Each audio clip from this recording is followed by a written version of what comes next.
పక్క మన బిడ్డలు రాష్ట్రం కోసం మన ప్రాణత్యాగం మనం చేసుకుంటే సినిమా యాక్టర్ అయిన పవన్ కళ్యాణ్ ఆనాటి నుంచి ఈనాటి వరకు మనకు వ్యతిరేకమే. ఇవాళ కూడా ఆయన మాట్లాడుతున్నాడు, తెలంగాణ నాయకుల దిష్టి కళ్ళతోని కోనసీమ పాడైందంటున్నాడు. మనం ఎన్నడూ దిష్టి పెట్టలే.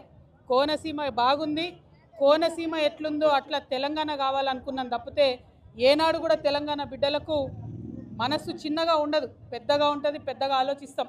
మేము ఇప్పుడు కూడా చెప్తా ఉన్నాం, పవన్ కళ్యాణ్ గారు మా రాష్ట్రం ఏర్పడి 12 సంవత్సరాలైంది. ఈ 12 సంవత్సరాల్లో మేము ఎప్పుడు కూడా ఒకటే మాట అన్నాం, జై తెలంగాణ జై ఆంధ్ర అన్నాం.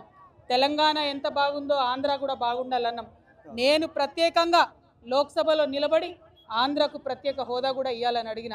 మేము తెలంగాణ వాళ్ళం ఎప్పుడు కూడా పక్కోంది గుంజుకోవాలని చూడం. పక్కోడు బాగుంటే మా కళ్ళు మండయి.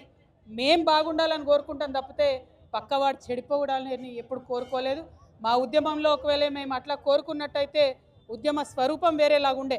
మా బిడ్డలు ఆత్మబలిదానాలు చేసుకున్నారు తప్పితే ఒక్క పరాయి రాష్ట్రం వాడి వ్యక్తి మీద కూడా చెయ్యి ఎత్తలేదు మేము ఎప్పుడు కూడా.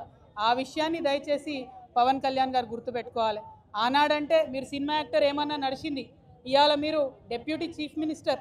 మీరు ఆంధ్రప్రదేశ్ యొక్క ప్రజలను దేశవ్యాప్తంగా రిప్రజెంట్ చేస్తారు. మీరు మాట్లాడే మాటలు కూడా మీ ప్రజలకు ఆపాదిస్తారు. కాబట్టి జాగ్రత్తగా మీరు ఆలోచన చేసి మాట్లాడాలని నేను పవన్ కళ్యాణ్ గారిని